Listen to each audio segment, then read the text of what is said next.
Good morning student. Shikhar Academy Rao sir की online classes में आपका हार्दिक स्वागत है।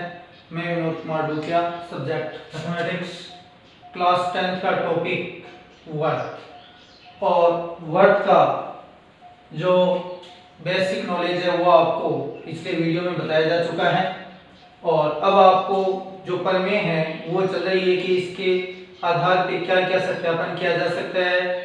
वर्क की जीवा, त्रिज्या, परिधि, व्यास, इनके बारे में आपको पिछले वीडियो में बताया जा चुका है। और जीवा से संबंधित दो प्रमेय भी आपको करवा दी गई थी कि यदि किसी वर्क की दो जीवाएं बराबर है, यदि किसी वर्क की दो जीवाएं बराबर है तो उन जीवाओं द्वारा केंद्र पर बनाया गया कोण भी बराबर होता है। एक प्रमेय ये थी। दूसरी प्रमेय थी यदि दो जीवाएं केंद्र पर बराबर कोण बनाती है तो वो जीवाएं भी लंबाई में बराबर होती है।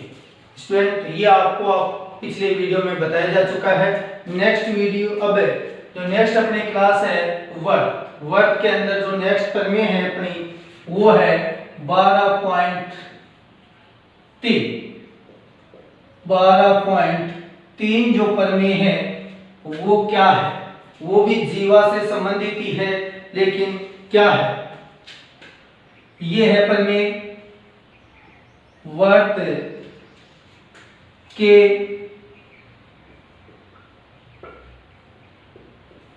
के केंद्र से जीवा, वर्क के केंद्र से जीवा पर डाला गया लंब, जीवा पर डाला गया लंब अपना जो प्रश्न है प्रमेय है वो वर्ड है। वर्क के केंद्र से जीवा पर डाला गया लंब जीवा को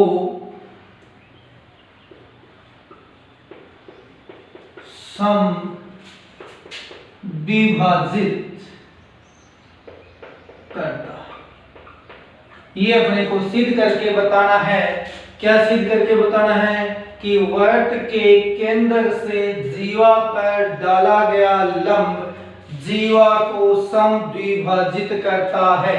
यानी ये कोई वर्त है और इस वर्त में केंद्र है ये, और इस केंद्र से ये जीवा है AB। जीवा पर डाला गया लंब, यानी ये क्या डाला गया है लंब, अपने को दिया है, क्या दिया है, दिया है वर्क में OP लंब है जीवा AB। ये अपने को दिया है कि वर्क के केंद्र से जीवा पर डाला गया लंब, यानी वर्क के केंद्र से जीवा पर लंब डाला गया, ये अपने को दिया है। तो सिद्ध करके बताना है कि लंब है वो जीवा को समद्विभाजित करता है। डाला गया लंब जीवा को समद्विभाजित करता है। जीवा कौन सी है, AB। AB को जो ये लंब OP है वो बराबर दो भागों में बांटता है। यानी क्या सिद्ध करना है अपने को, सिद्ध करना है, क्या सिद्ध करना है कि AP बराबर BP। ये अपने को बराबर सिद्ध करके बताना है कि यदि यहां से ये लंब डालते हैं 90 डिग्री का कोण बनता है तो ये दो भाग हुए जीवा के, दोनों भाग लंबाई में क्या है बराबर। अब अपन करेंगे रचना। रचना में OA-OB को मिलाया, OA-OB को मिलाया, ये OA और ये OB, OA-OB को मिलाया। OA-OB को मिलाने के बाद में उपपत्ति देखो, आपके सामने दो समकोण त्रिभुज हैं। कितने समकोण त्रिभुज हैं, दो। एक ये रहा, एक ये रहा। इस समकोण त्रिभुज से अपन बात करते हैं तो दो समकोण त्रिभुज है, यानी त्रिभुज APO व त्रिभुज BPO से, इन दोनों त्रिभुजों को मैं लेता हूं। आपको ये तो पता ही है कि ये समकोण त्रिभुज है, लेकिन अपने को क्या करना है, ये बराबर सिद्ध करना है। ये बराबर सिद्ध करने का मतलब यदि ये दोनों त्रिभुज सर्वांग सम हो जाए, यदि ये दोनों त्रिभुज सर्वांग सम हो जाए तो ये दोनों जो भुजाएं हैं वो भी क्या हो जाएगी, बराबर हो जाएगी। चलो जी देखते हैं, ओ ए, इस त्रिभुज की ओ ए भुजा, बताओ इस त्रिभुज की कौन सी भुजा के बराबर होगी, ओ बी के बराबर। क्यों होगी ओ बी के बराबर, ये दोनों ही वर्त की क्या है, त्रिज्या। दोनों ही वर्त की क्या है, त्रिज्या, इसलिए दोनों त्रिज्या क्या होगी, बराबर। और ओपी, इस त्रिभुज की ओपी भुजा, बताओ इस त्रिभुज की कौन सी भुजा के बराबर है, ओपी के बराबर। कारण ओपी ओपी दोनों में उभयनिष्ठ है, कॉमन है, तो उभयनिष्ठ, इंग्लिश में कॉमन बोलते हैं, हिंदी में उभयनिष्ठ बोलते हैं। अभी आपसे बात हुई थी कि आपने लंब डाला, इसका मतलब समकोण त्रिभुज है, यानी यूं कह सकते हैं कोण एपीओ, एपीओ बराबर कोण बीपीओ, बीपीओ दोनों कोण बराबर हैं। क्यों है बताओ बराबर है, 90 डिग्री। आपको क्या पता 90 डिग्री है, ये दिया है कि ओपी है वो लंब है किसके ऊपर, एबी पर दिया है, क्या दिया है अपने को, ओपी लंब है एबी, ओपी लंब है एबी अपने को दिया है, इसलिए ये क्या हो गया 90 डिग्री। देखो इन दोनों त्रिभुजों की बात करूं तो दोनों का एक कोण बराबर है, वो कितने डिग्री का है, 90 डिग्री का, ठीक है। उसके बाद में ओ ए ओ बी, ये और ये भुजा बराबर है, और उसके बाद में ये उभयनिष्ठ ओपी है। तो देखो इसके अंदर, इसलिए त्रिभुज ए पी ओ सर्वांग सम है त्रिभुज बी पी ओ, किस नियम से है, आर एच एस नियम से, आर एच एस नियम से सर्वांग सम है। आर एच एस नियम क्या है कि राइट एंगल समकोण कर्ण भुजा, यदि दो त्रिभुजों में एक कोण, दोनों का एक एक कोण 90 डिग्री का हो, 90 डिग्री के सामने वाली भुजा जो कर्ण है वो दोनों की बराबर हो, और कोई भी एक साइड यानी एक भुजा बराबर हो, तो ये कहलाता है आरएचएस नियम। तो आरएचएस नियम से दोनों त्रिभुज क्या हो गए, सर्वांग सम हो गए, तो संगत भुजाएं बराबर होगी। जब दो त्रिभुज सर्वांग सम हो जाते हैं तो संगत कोण और संगत भुजाएं बराबर हो जाती है, तो संगत भुजाएं बराबर होगी। तो कौन सी भुजा बच गई, दो भुजा तो आप काम में ले चुके हो, ओ ए ओ बी, ओ ए और ओ बी, ओपी ओपी आपने कॉमन ले लिया, तो अब कौन सी बची भाई, एपी और बीपी, इसलिए संगत भुजाएं कौन सी बराबर हुई, एपी बराबर बीपी इति सिद्धम। तो ये कथन अपने को आगे जब क्वेश्चन सरल करें तो ये प्रमेय का जो कथन है वो अपने को याद रहना चाहिए। क्या है कथन, वर्ग के केंद्र से जीवा पर डाला गया लंब जीवा को समद्विभाजित करता है। ये अच्छी तरीके से याद रहना चाहिए कि वर्ग के केंद्र से जीवा पर डाला गया लंब जीवा को समद्विभाजित करता है, ठीक है। ये अपनी जो 12.3 प्रमेय है वो कंप्लीट होती है। इसको मैं इधर लिख देता हूं, जीवा को समद्विभाजित करता है, ये चीज मैं यहां से हटा देता हूं। और जो नेक्स्ट जो प्रमेय है अपनी वो है प्रमेय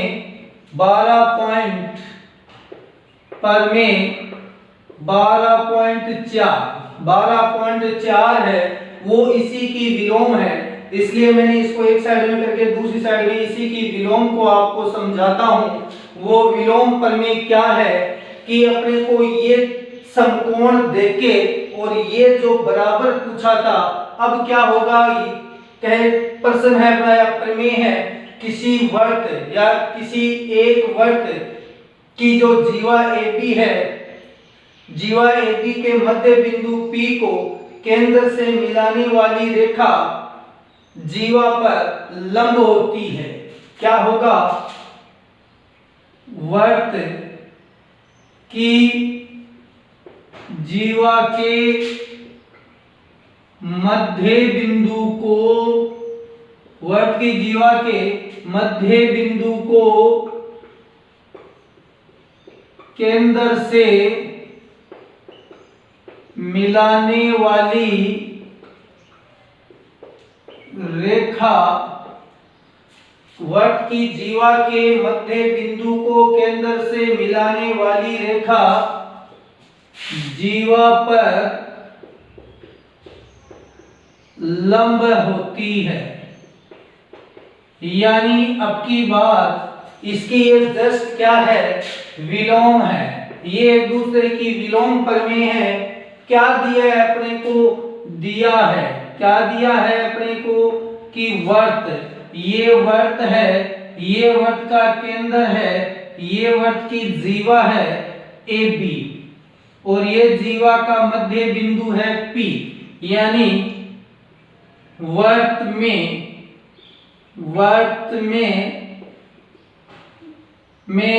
जीवा AB का मध्य बिंदु P है। इसका मतलब क्या दे दिया भाई अपने को, AP बराबर BP दे दिया। जब P मध्य बिंदु है तो AP बराबर क्या हो गया, BP हो गया। ये अपने को दिया है। यहां क्या था, AP बराबर BP सिद्ध करना था। वहां AP बराबर BP अपने को दे दिया तो सिद्ध क्या करवा रहा है, सिद्ध करना। क्या सिद्ध करना है, कह रहा है कि इस मध्य बिंदु को केंद्र से मिलाने वाली जो रेखा है, केंद्र से मिलाने वाली जो रेखा है वो क्या होगी, जीवा पर लंब होती है। यानी यहाँ कितने डिग्री का कोण बनता है, 90 डिग्री। अर्थात अपने को सिद्ध करना है कि OP लंब है AB, OP लंब है AB, ये अपने को सिद्ध करना है। क्लियर। तो रचना का वही पार्ट क्या है, रचना है OA OB को मिला देते हैं। ये OA और ये OB, ये समकोण दिया नहीं है, ये समकोण अपने को सिद्ध करना है, लंब सिद्ध करना है। फिर वही उत्पत्ति, और उत्पत्ति के अंदर वही दो त्रिभुज, कौन कौन से त्रिभुज, APO व त्रिभुज BPO से। इस त्रिभुज से इसे त्रिभुज की बात करते हैं। देखो दोनों में, इसमें OA, इसकी OA बताओ उस त्रिभुज की कौन सी भुजा के बराबर होगा, OB भुजा बराबर होगी। क्यों होगी, ये दोनों वृत्त की क्या है, त्रिज्या। दोनों वृत्त की क्या है, त्रिज्या। फिर OP बराबर OP बराबर OP, दोनों में क्या है भाई, ये भी बताया था, उभयनिष्ठ। दोनों में क्या है, उभयनिष्ठ। तीसरी भुजा बच गई इसकी AP, इसकी तीसरी बच गई AP, तो इसकी तीसरी बच गई BP। AP और BP बराबर क्यों है, दिया है वृत्त में AP बराबर BP, ये दिया है। जब दोनों त्रिभुजों की बात करें तो दोनों त्रिभुजों के अंदर तीनों संगत भुजाएं बराबर प्राप्त हो रही है। इसका मतलब जब दो त्रिभुजों में तीनों भुजाएं बराबर प्राप्त हो जाए, त्रिभुज APO और त्रिभुज BPO में यदि तीनों भुजाएं बराबर हो तो वो दोनों त्रिभुज क्या कहलाते हैं, सर्वांग सम कहलाते हैं। और किस नियम से कहलाते हैं, SSS साइड साइड साइड नियम, यानी भुजा भुजा भुजा नियम से दोनों त्रिभुज क्या हो गए, सर्वांग सम हो गए। जब दोनों त्रिभुज सर्वांग सम हो गए तो संगत कोण क्या होंगे, बराबर होंगे। संगत कोण बराबर होंगे।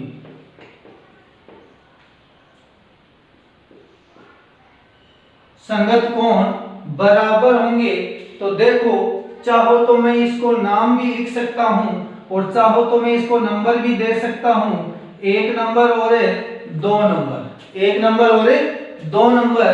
तो देखो कोण P दोनों का बराबर है कि नहीं है, तो कोण 1 बराबर कोण 2, क्लियर।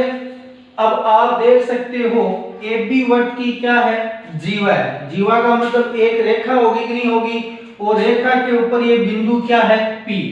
तो ये पूरा जो कोण है, किसी रेखा पर एक बिंदु पर बना जो कोण है एक साइड का, वो क्या होता है, रेखिक कोण होता है। यानी अपन कहेंगे कोण 1 प्लस कोण 2 बराबर 180 डिग्री, कारण लिखेंगे रेखिक कोण। रेखिक कोण, जब रेखिक कोण हो गए, इन दोनों कोणों का जो जोड़ है वो कितना है, 180 है, और ये दोनों कोण क्या है, बराबर हैं। तो समीकरण 1 तो ये कह रहा है कि 1 और 2 कोण बराबर है। समीकरण 2 कह रहा है कि 1 और 2 को जोड़ने पर 180 आएगा। तो समीकरण 1 व 2 से आप क्या रिजल्ट निकालोगे कि ये एक तो कह रहा है कि ये दोनों बराबर हैं, दूसरा कह रहा है कि ये दोनों का जोड़ कितना आएगा, 180 डिग्री आएगा। 180 डिग्री आने का मतलब दोनों को जोड़ें तो 180, दोनों बराबर, तो इसका मतलब इसको सरल भी कर सकते हो। इस 2 की जगह कोण 1 यानी 2 कोण 1 बराबर 180, तो कोण 1 बराबर 90, या सीधा कह सकते हैं कि कोण 1 बराबर कोण 2 बराबर कितना आ गया भाई, 90 डिग्री। कितना आ गया, 90 डिग्री आ गया। कोण 1 और 2 कितने के आ गए, 90 डिग्री, यानी ये 90 डिग्री का आ गया। इसका मतलब अतः जो OP है वो क्या है भाई, लंब है किसके ऊपर, AB पर, इति सिद्धम। तो ये दोनों पर में एक दूसरे की विलोम हुई। ये थी कि वट के केंद्र से जीवा पर डाला गया लंब जीवा को समद्विभाजित करता है, और ये प्रमेय थी कि यदि किसी वट की जीवा के मध्य बिंदु को, यदि किसी वट की जीवा के मध्य बिंदु को केंद्र से मिलाने वाली रेखा जीवा पर लंब होती है। इस प्रकार अपनी ये दोनों प्रमेय 12.3 और 12.4 कंप्लीट होती है। अब एक जो इंपॉर्टेंट बात है इसके अंदर, वो प्रमेय सिर्फ और सिर्फ अपन सरल कर सकते हैं, यानी उसको अपने ज्यामिति के आधार पे, क्रियाकलाप के आधार पे सरल कर सकते हैं। बाकी मैं इसमें आपको थोड़ा सा और बता देता हूं कि जो 12.5 प्रमेय है वो क्या है। 12.5 जो प्रमेय है वो प्रमेय क्या है,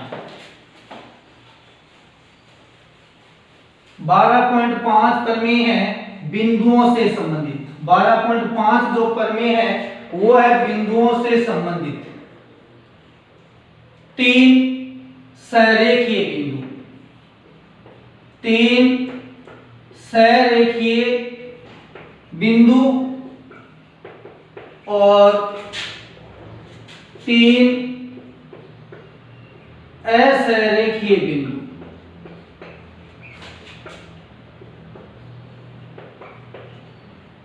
तीन संरेखीय बिंदु और 3 असंरेखीय बिंदु। संरेखीय का मतलब होता है एक ही रेखा पर 3 बिंदु, एक ही रेखा पर 3 बिंदु, और असंरेखीय का मतलब होता है कभी भी 2 बिंदु संरेखीय नहीं कहलाते हैं। क्यों नहीं कहलाते हैं, क्योंकि 2 बिंदुओं को मिलाएंगे तो एक रेखा अपने आप बनेगी, चाहे वो किसी भी साइड में बन जाए। ये 2 बिंदु, तीसरा बिंदु इसके इस लाइन के ऊपर नहीं होगा, कहीं और कहीं होगा। चलो यहां मान लेते हैं C, ठीक है। तो ये 3 बिंदु हो गए असंरेखीय। जो प्रश्न है वो है कि ये जो प्रश्न अभी बता रहा हूं 3 असंरेखीय बिंदु, ये अपना जो अध्याय 14 है, ठीक है, उसके अंदर रचना वाला जो प्रश्नावली है उसमें इसको सरल किया जाता है कि 3 बिंदु दे दिए या 3 भुजाएं दे दी तो इसे त्रिभुज बनेगा। त्रिभुज बनेगा तो 3 असंरेखीय बिंदुओं से सबसे पहले तो क्या बनता है, 3 असंरेखीय बिंदु से एक त्रिभुज बनेगा। 3 असंरेखीय बिंदुओं से क्या बनेगा, एक त्रिभुज बनेगा। जबकि 3 संरेखीय बिंदुओं से त्रिभुज नहीं बनता है, त्रिभुज नहीं बनता है, या यूं कह सकते हैं कि त्रिभुज का जो क्षेत्रफल है वो क्या होता है, शून्य होता है। तीन सरेखीय बिंदु हैं उनसे कोई त्रिभुज नहीं बनता है, यानी त्रिभुज का क्षेत्रफल क्या होता है, शून्य होता है। और तीन असरेखीय बिंदुओं से एक त्रिभुज का निर्माण होता है, एक त्रिभुज बनता है। जब एक त्रिभुज बनता है तो इन तीन असरेखीय बिंदुओं से केवल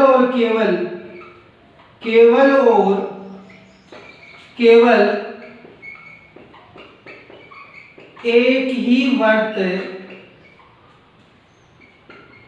गुजरता है। तीन असरेखीय बिंदुओं से केवल और केवल एक ही वृत्त गुजरेगा, यानी ऐसा वृत्त सिर्फ एक ही होगा जो तीनों बिंदुओं से होते हुए गुजरेगा। ए, बी और सी से केवल और केवल एक ही वृत्त गुजर सकता है। कौन से एबीसी? असरेखीय बिंदु एबीसी से। तीन सरेखीय बिंदुओं से कोई त्रिभुज नहीं बनता, क्षेत्रफल शून्य होता है, तो एक भी वृत्त नहीं गुजरेगा तीनों बिंदुओं से। यदि इन दो से गुजरेगा तो ये रह जाएगा, इन दो से गुजरेगा तो ये रह जाएगा, और इन दो से गुजरेगा तो ये रह जाएगा। यानी दो बिंदुओं से गुजर सकता है, तीन बिंदुओं से नहीं गुजर सकता। तो तीन सरेखीय बिंदुओं से एक भी वृत्त नहीं गुजरता है, यानी कोई वृत्त का निर्माण नहीं होता। जबकि तीन असरेखीय बिंदुओं से केवल और केवल एक ही वृत्त गुजरता है। तो नेक्स्ट पर में अपन अगले वीडियो में देखेंगे। धन्यवाद।